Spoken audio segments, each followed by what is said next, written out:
सूर्य कुमार यादव जब रनआउट हुए थे तो गलत कौन था, सूर्या या विराट कोहली ने रनआउट कराया था? किसकी गलती थी? सूर्या खुद गलत हुए थे आउट होने से या विराट ने उन्हें बुलाकर भगा दिया था? हम जानते हैं कि मैच बदल गया है, विराट ने शतक मार के मैच जिता दिया है, अब हम आगे बढ़ रहे हैं। लेकिन ये सवाल हम इसलिए पूछ रहे हैं क्योंकि विराट कोहली और सूर्य कुमार यादव इंग्लैंड के खिलाफ मैच में भी साथ साथ खेलते नजर आ सकते हैं। ब्लेसिंग इन डिस्गाइज, किसी का दुख किसी के खुशियों की वजह बनता है और इस बार खुशियों की वजह शायद सूर्य कुमार यादव के लिए फिर हो सकती है क्योंकि हार्दिक पांड्या को लेकर खबर आई है कि हार्दिक पांड्या अभी भी चोटिल हैं और उनकी जो चोट है वो उन्हें अगले 2-3 मैच से बाहर रख सकती है। कहा जा रहा है 3 मैच शायद वो बाहर रहेंगे। मतलब हार्दिक पांड्या के जाने के बाद जब सूर्या आए थे और आउट हो गए थे और फिर लोगों ने बड़ी सिंपैथी जताई थी कि यार आउट हो गया, तो मुझे वो शेर याद आया कि मुद्दई लाख बुरा चाहे तो क्या होता है, वही होता है जो मंजूर खुदा होता है। सूर्य कुमार यादव को वर्ल्ड कप में शामिल किया गया था, जगह बनाई गई थी, फिर वो बाहर गए, जगह नहीं बन रही थी, लेकिन फिर वही किसी का दुख किसी खुशियों की वजह। और हार्दिक पांड्या अब चोटिल हैं और उनको लेकर जब खबर सामने आई है कि लिगमेंट में उनकी चोट जो थी वो उन्हें फील्ड से दूर रखने वाली है, बांग्लादेश के खिलाफ मैच में चोटिल हुए थे, तो सूर्या और शमी शायद एक मैच और। हालांकि सवाल यह भी कि क्या सूर्या और शमी को ही मौका मिलना चाहिए या शार्दुल ईशान किशन में किसी को ट्राई करना चाहिए? शार्दुल ठाकुर को लेकर एक खबर तो चली थी कि टीम इंडिया का एक ऑब्सेशन जो है शार्दुल ठाकुर के साथ, उससे टीम इंडिया को पार पाना चाहिए, जैसा उनका विजय शंकर के साथ हुआ था कि 3D।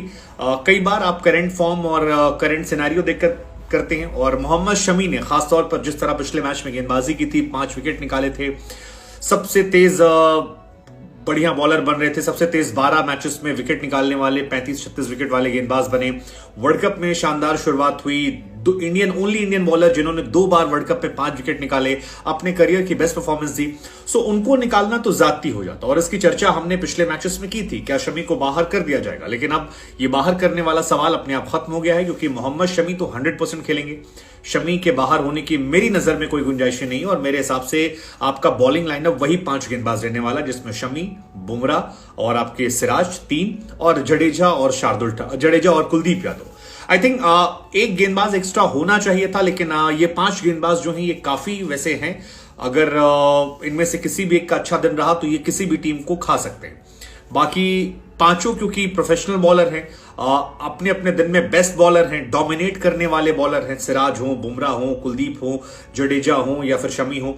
सो आई थिंक अब बहुत इंडिया को डरना नहीं चाहिए कि एक एक्स्ट्रा गेंदबाज नहीं है तो क्या हो, पांचों हार्डकोर बॉलर। अब जहां तक बात हार्दिक पांड्या को लेकर है तो खबर यह आई है कि हार्दिक पांड्या फिलहाल अभी भी बैंगलोर में ही है और एनसीए में लगातार रिहाब प्रोसेस से गुजर रहे हैं। हालांकि हार्दिक और अक्षर पटेल की किस्मत जो है वो चोट वाली बड़ी किस्मत है यार। मतलब अक्षर पटेल बायलैटरल सीरीज में चोटिल रहते हैं और हार्दिक पांड्या जो हमारे हैं वो मेन मैचेस में चोटिल रहते हैं। अब टीम इंडिया जो है वो हार्दिक के साथ कॉम्प्रोमाइज करना नहीं चाहती, लेकिन बड़ी टीमों की कहानियां भी यही होती हैं, बड़ी टीमें हर तरह के बैकअप प्लान लेके चलती हैं और इंडिया को सबसे बड़ा डर जो था वो हार्दिक पांड्या को लेकर ही था, बाकी सबका रिप्लेसमेंट था। मेरी नजर में हार्दिक और कैप्टन रोहित का रिप्लेसमेंट नहीं था, लेकिन अब जो है सो है और हार्दिक बाहर हैं तो टीम इंडिया खेलेगी। कहा यह हालांकि जा रहा है कि टीम इंडिया 3 मैचेस के बाद हार्दिक पांड्या को शामिल कर सकती है, तो ऑलमोस्ट आप ये मानकर चलिए कि सेमीफाइनल के आसपास वो आएंगे। सेमीफाइनल से पहले उनकी जगह नहीं है। अब सवाल यह कि अगर इस बीच में सूर्या ने कोई आउटस्टैंडिंग नॉक खेल दी, शतक वतक मार दिया और जैसा मैक्सवेल कर रहे हैं, बाकी लोग कर रहे हैं, कोई वैसा मैजिक दिखा दिया तो फिर खेल गुरु मजा हो जाएगा। हालांकि इंडिया का अगला मैच जो है वो है संडे को इंग्लैंड के साथ। हाई स्कोरिंग मैच होगा मुझे लगता है और जबरदस्त मैच होगा।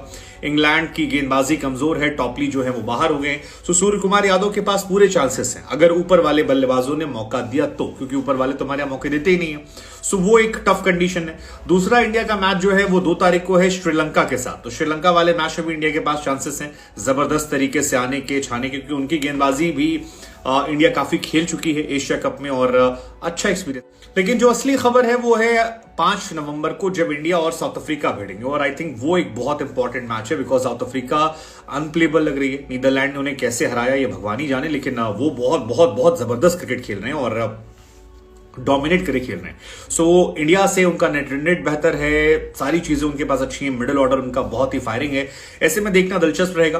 लेकिन हार्दिक पांड्या को लेकर जो खबर आई है वो ये है कि उनके लेगमेंट में मामूली चोट है। इंग्लैंड के खिलाफ मैच में वापसी करने की बात आई थी, लेकिन अब अगले तीनों मैचेस यानी कि इंग्लैंड, श्रीलंका, साउथ अफ्रीका, ये तीनों मैच से वो बाहर रहेंगे। बीसीसीआई की तरफ से ऑफिशियल पुष्टि नहीं आई है, लेकिन जो तमाम अखबारों ने खबर छापी है, तमाम पावरफुल रिसोर्सेज के हवाले से, वो ये कहानी है। धर्मशाला में भी 22 को जब मैच था, न्यूजीलैंड के खिलाफ हार्दिक नहीं खेले थे और वहां पर इंडिया ने सूर्या और शमी खिलाया था। Suryakumar Yadav unfortunately run out हो गए थे और वो एक इंपॉर्टेंट मैच था। हालांकि सूर्य कुमार यादव के टैलेंट पे मुझे पूरा भरोसा था। अब आपको लगता है कि हार्दिक का ना खेलना ब्लेसिंग इन डिस्गाइज हो गया? बिकॉज अगर हार्दिक होते तो शायद शमी की जगह शार्दुल खेलते रहते और शमी का आना बहुत बड़ा इंपैक्ट था। शमी के आने से मुझे लगता है इंडिया की गेंदबाजी जो है वो वर्ल्ड में सबसे अच्छी हो जाती है। शमी सवाल पूछा गया था कि आपको क्या लगता है कि उनकी गेंदबाजी अच्छी, न्यूजीलैंड की तरह अच्छी है, मैट हेनरी, सैंटनर, फलाना धमाका? उन्होंने कहा जी परफॉर्म करने से मैटर करता, हमारी परफॉर्मेंस देख ली आपने, हमारे प्लेयर कैसे कर रहे हैं। सो आई बिलीव शमी एंड आपके सूर्या ये परफेक्ट कॉम्बिनेशन है टीम के लिए।